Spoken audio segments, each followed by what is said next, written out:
नमस्कार दर्शकों, प्रारंभ पर आप सबका स्वागत। मेरा नाम संदीप आर के सिंह और आज हमारे साथ रंजय त्रिपाठी जी। बहुत दिन बाद सर, बहुत बहुत स्वागत। थैंक यू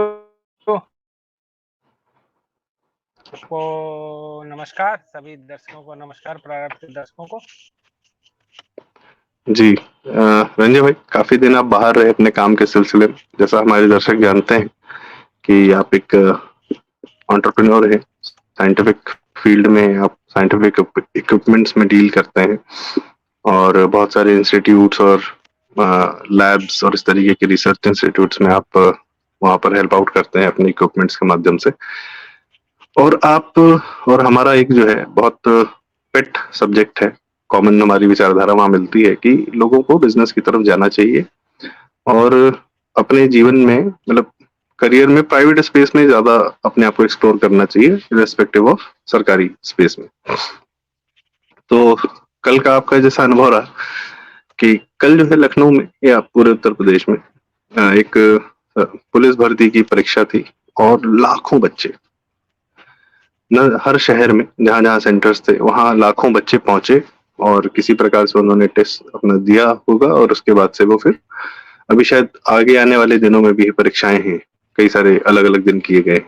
दूसरा ये कि टीवी मीडिया बार बार दिखा रहा है कि जिन बच्चों को बहुत तकलीफ हुई, बसों में ये किसी तरह भर के गए और ट्रेनों में किसी तरह भर के गए। खैर, टीवी मीडिया क्यों दिखा रहा है ये समझ में आ रहा है, क्योंकि वो ये बताना चाहता है कि ये जो सरकारी नौकरी की प्रतियोगिता की परीक्षा या की तैयारी करने वाले बच्चे हैं, इनको बहुत कष्ट हो रहा है, बहुत तकलीफ हो रही है और उनके मन में डिसकंटेंट हो, सबके मन में डिसकंटेंट हो कि सरकार जो है इस तरीके से ढंग का काम नहीं कर रही, इस तरीके की बातें वो इसलिए करते हैं। पर हम अगर यही देखें संजय भाई कि बहुत तकलीफों के बाद इन नौकरियों की परीक्षा मतलब के लिए लोग जाते हैं, तैयारी करते हैं, पूरा पूरा साल अपना देते हैं, आपको लगता है इज इट वर्थ इट या इनको अपना जीवन कहीं और देखना भी चाहिए? और ऑफ कोर्स अवेयरनेस की कमी होगी, जानकारी की कमी होगी, तभी शायद बच्चे जो जितना जानते हैं उतना ही कर पाते हैं आगे।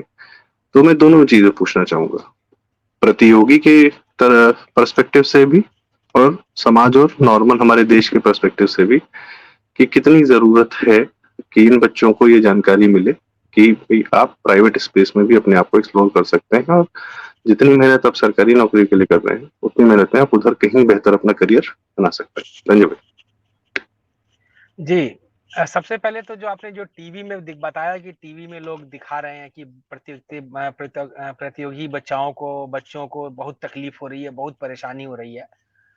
देखिए क्या होता है कि अगर कोई भी जरा सा भी बुद्धिमान व्यक्ति होगा, अगर इस सिचुएशन को एनालाइज कर लेगा ना, तो उसका इस इम्तिहान में हो जाएगा। ठीक है। जो टीवी के उस खबरों को लेकर के उछलेगा कूदेगा ना, उसका इस जिंदगी में कभी कोई इम्तिहान पास नहीं कर पाएगा, उससे कभी नहीं होगा। आसान सी बात है कि 40 लाख लोगों ने कल लगभग उत्तर प्रदेश में इम्तिहान दिया है, वो भी खाली एक पोस्ट के लिए, मतलब एक पर्टिकुलर विभाग के लिए। किसी भी जगह पे, दुनिया के किसी भी कोने में जब 40 लाख लोग सड़क पे आ जाएंगे, मेरे ख्याल मतलब वो लोग सड़क पे ही आए ना भाई, घर से निकले सड़क पे आए, उनको कोई बस पकड़ेगा, कोई ऑटो लेगा, कोई रिक्शा लेगा, कोई ट्रेन लेगा। जब भी इतनी बड़ी जनसंख्या में एक ही दिन आदमी बाहर निकल आएगा ना, तो किसी भी तरह की व्यवस्था ध्वस्त हो जाएगी। सिंपल कैलकुलेशन कर लीजिए कि एक बस होगी, एक बस में आप कितने लोग बैठेंगे? 70 लोग, 80 लोग बैठेंगे। 40 लाख लोगों के लिए चाहिए, कितनी बसें चाहिए? आपके पास एग्जिस्टिंग तो वही सिस्टम है ना, ट्रेनें हैं। तो जो रेगुलर जो डेली सफर कर रहे हैं उनके ऊपर ये 40 लाख है। तो जो डेली सफर करने वाले तो जाएंगे ही, ये कहाँ जाएंगे? तो जो इस समस्या को समस्या मान के चल रहा है ना, सबसे पहली बात तो उसका होगा नहीं, ये तो गारंटीड है। वो कोनो इम्तिहान नहीं पास कर पाएगा। पहली चीज मैं आपको एक एग्जांपल देता हूँ कि जैसे हम लोग उत्तर प्रदेश में के ही हैं, आप भी उत्तर प्रदेश के ही हैं। हम जब अपने गांव वगैरह में जाते हैं, तो मेरे गांव में ब्राह्मण बाहुल्य गांव है, हर जात के लोग भी हैं, यादव भी हैं, कुर्मी वगैरह वगैरह, हर तरह के, मतलब हिंदुओं का ही गांव है पूरा। मैं देखता हूँ कि इस पूरे गांव में एक ऐसा व्यक्ति नहीं है, कोई भी एक ऐसा व्यक्ति नहीं है जिसके हाथ में कोई स्किल हो। दिन भर बैठ के खाली लंतरानी पेलना, खाली ये बात वो बात, इधर की बकवास उधर की बकवास, ये इम्तिहान नहीं हुआ, वो इम्तिहान नहीं हो रहा, ऐसा नहीं हो रहा, वैसा नहीं हो रहा। किसी के हाथ में कोई एक स्किल नहीं है। उनको अगर आप बोल दीजिए कि आप कोई काम करके दे दीजिए, वो बिल्कुल नहीं कर सकते। खेत में जाकर के, मतलब लिटरली मैं ये गाँव में देख रहा हूँ लोगों के अंदर में, ये एक बहुत तगड़ी एक आ रही है मानसिकता कि खेतों में जाकर के मेहनत ही नहीं करना चाहते। हमारे बाप पिताजी, दादा दादी, दादा नानी वगैरह, हम लोग नाना लिखते थे कितना ये लोग खेतों में भी मेहनत करते थे। जो डेली वेजेस काम करने वाले आते थे वो करते ही थे, ये लोग भी खेत में लगे रहते थे। जो ये जनरेशन है, हमारी जनरेशन के बाद वाली जनरेशन में कहूंगा, जो अब 30s में है, जो बेरोजगार 30s में है, अब उनका कुछ नहीं हो सकता वो। और उन्होंने नीचे में बहुत बुरी तरह से गंदगी, ये नेगेटिविटी फैला रखी है।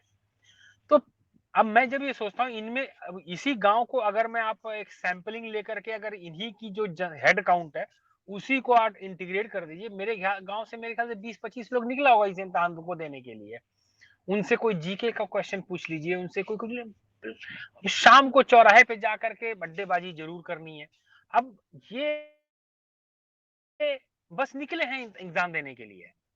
मैं तो 100% ये मालूम है कि 40 लाख, खैर आज तो अखबार में आया भी है, मैंने पढ़ा है कि लगभग 35% लोगों ने इम्तिहान छोड़ा है। मतलब हम लगभग 15 लाख लोगों ने से 40 में से 15 लाख लोगों ने इम्तिहान छोड़ दिया है, अलग अलग कारणों से। कुछ कारण ये रहेंगे, उनको पता है कि हम जाएंगे कुछ आता ही नहीं है, खाएं खामखा में जाएं।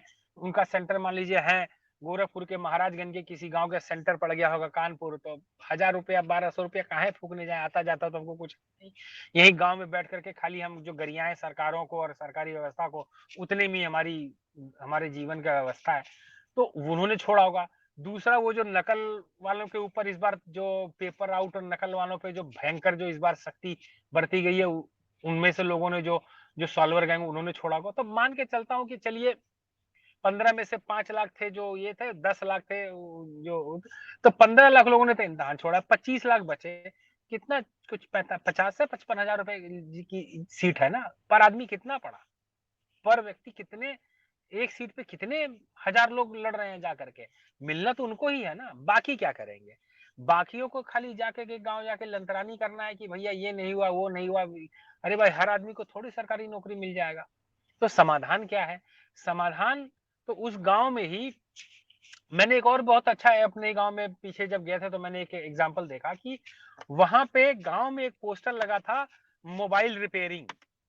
हमारे बगल वाला जो गांव है, एक गांव है उसका नाम है मैला करके गांव है। तो ये हुआ कि मैंने पोस्टर पढ़ा, इसमें लगता है ग्राम मैला मोबाइल रिपेयरिंग के लिए। और वहीं पे ही उन्होंने जो है कई और भी जो छोटे छोटे काम करने लिए, अब तो गांव में भी जैसे हमारे गांव में जाइए तो लोगों के घर में अब हैंडपंप विलुप्त होते चले जा रहे हैं, सबके छतों पे टंकियां लग गई हैं, पाइप उतरे हुए, नलके लगे हैं। तो मैंने देखा वहां पे एक प्लम्बिंग और आरओ के लिए भी उस गांव के किसी व्यक्ति ने अपना एडवर्टीजमेंट का पोस्टर छाप रखा था। इट मीन्स दैट है, मतलब कर रहे हैं। गांव गांव मोबाइल है, अब गांव गांव जो है फ्रीजर है, गांव गांव रेफ्रिजरेटर, घर घर में लगभग हर अल्टरनेट घर में आपको रेफ्रिजरेटर मिल रहा है। अब गांव में लोगों में एसिया भी एसी लगे हुए हैं। मतलब जो डेली यूज के बहुत सारी चीज हैं जो किसी जमाने में खाली शहरों में पाई जाते, अब गांव में भी लगे हुए हैं। तो अब इनकी मेंटेनेंस रिपेयर हो गया। मैंने अपने गांव के एक जने को पकड़ा, रे भैया कम से कम तुम ये जो यहाँ पे जो गांव में आरओ लगाया है, ये जो गांव में फ्रिज लगा ये लगा, इनकी रिपेयरिंग का सीख लो, तुमको इसी 5-7 गांव में ही तुम्हारे यहाँ पे जियो ने खाने को मिल जाएगा। लेकिन बुद्धि नहीं है, वो लोग दिमाग चलता ही नहीं उस तरफ में, सरकारी नौकरी सरकारी नौकरी। तो मेरे ख्याल से कि जो ये जो समस्याएं हैं टीवी पे, अभ्यर्थी को और परीक्षार्थी को परेशानी हो रही है, क्योंकि इसमें भीड़ आ रही है। कल जैसे मैं आया हूँ वापिस, तो मैंने लखनऊ में देखा, लखनऊ मेट्रो में मतलब कोई ऐसा, मैंने अभी तक जब से मेट्रो चली है मैंने कोई ऐसा समय नहीं है जहां पे मुझे सीट ना मिली हो। ये मेरे बैठने के बाद में भी उसी में ही 5 लोग खाली ना पड़ी हो। कल हमने अचानक से देखा कि यार ये लखनऊ मेट्रो है या दिल्ली मेट्रो है, देखा भरी पड़ी है ठूसम ठूस। हमें समझ में आ रहा था ये भरी क्यों है, इतने लोग मतलब कहाँ से आ गए, ये कहाँ जा रहे हैं। लिटरली मैंने बाहर एक बार चेक भी किया कि मैं गलत सही जगह पे बैठा हूँ या नहीं, सही डायरेक्शन में जा रहा हूँ या नहीं, कुछ गलत तो नहीं है। देखा नहीं सही है। फिर बाद में बाहर आ करके थोड़ा सा खबर वबर तो लगता है, अच्छा कोई एग्जाम है तो एग्जाम देने वाले लोग हैं जो आ जा रहे हैं, इधर उधर मेट्रो में भरे पड़े हैं। तो बेसिक व्यवस्थाएं जो वही रहेंगी।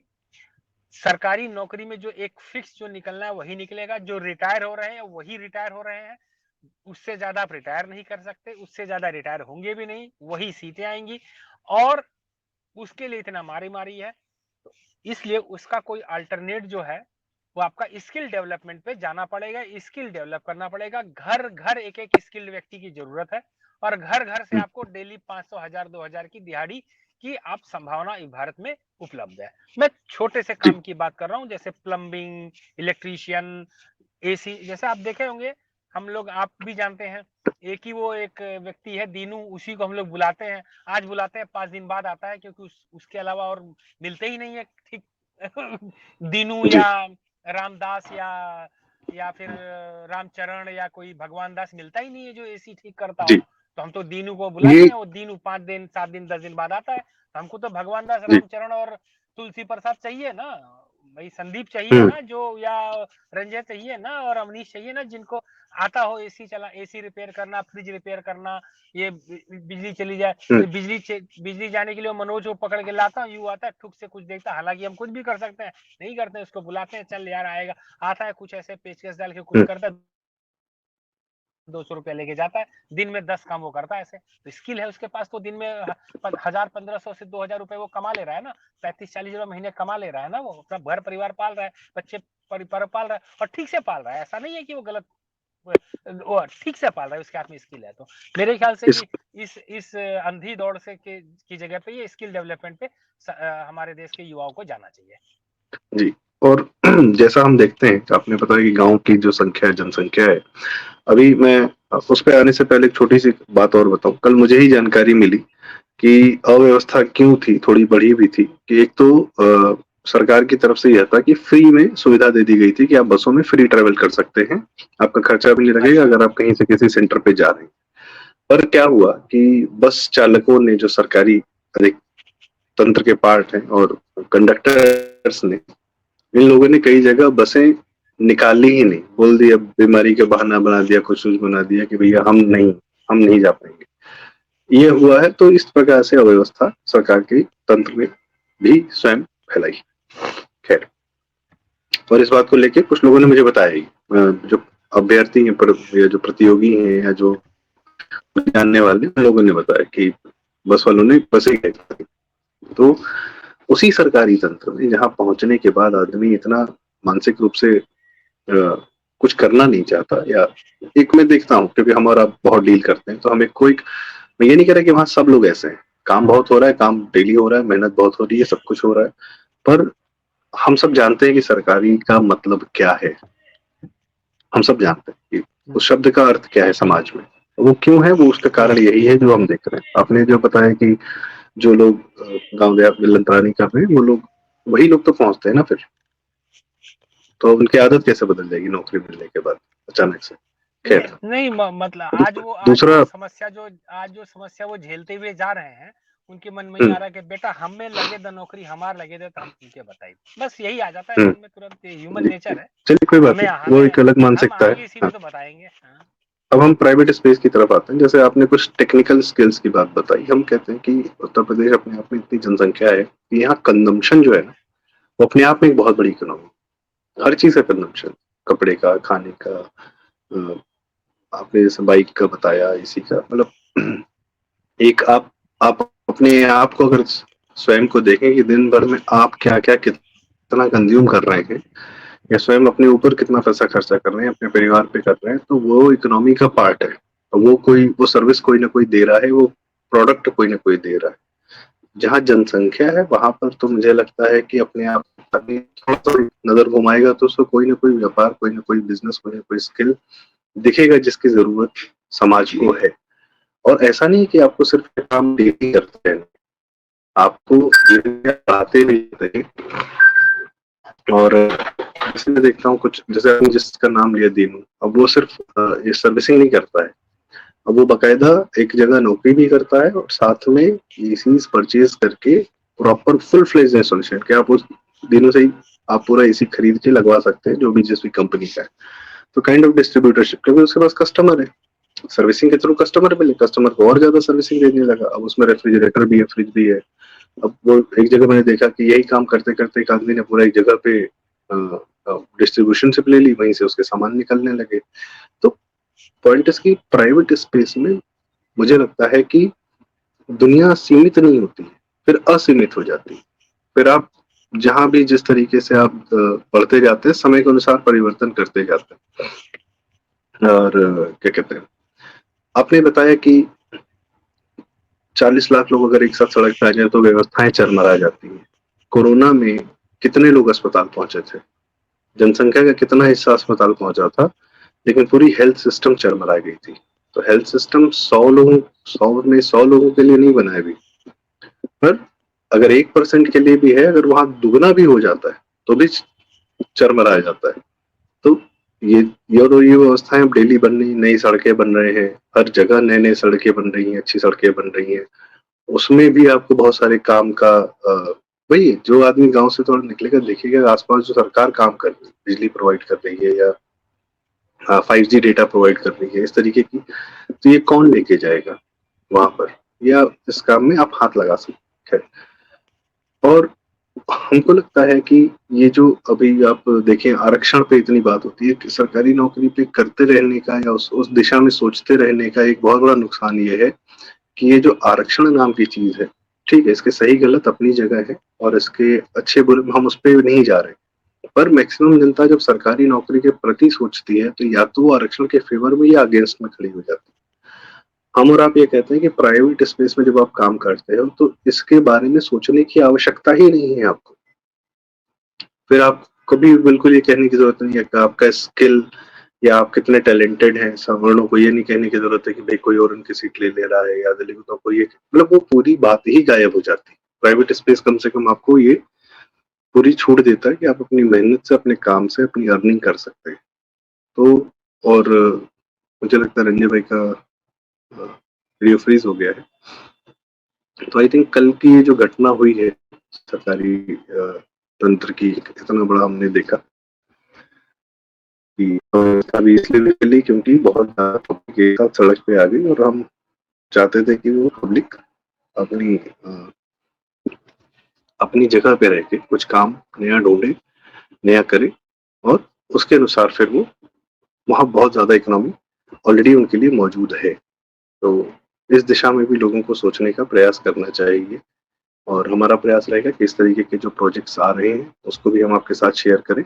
और हमारी ऑलरेडी वर्किंग चल रही है, हम नई जानकारियां उसमें से ढूंढ रहे हैं कि किस प्रकार के प्रोजेक्ट्स कहाँ आ रहे हैं और कैसे कंपनीज आ रही हैं, फैक्ट्रीज आ रही हैं, वहाँ पर लोग किन इलाकों में क्या कर सकते हैं। तो इसी के साथ आज की हमारी चर्चा का हम यही समापन करते हैं। एक मानसिकता बदलने की आवश्यकता है पूरे समाज की। हम भी सोच रहे हैं, बहुत छोटा ही प्रयास कर रहे हैं, कोशिश करेंगे अपने प्रयास को बड़ा करने की। दर्शकों अपनी राय हमें कमेंट में जरूर बताएं और आपके क्या विचार हैं इस विषय पर वो भी बताएं और कृपया वीडियो लाइक करें, शेयर करें, चैनल सब्सक्राइब करें। Thank you so much. नमस्कार।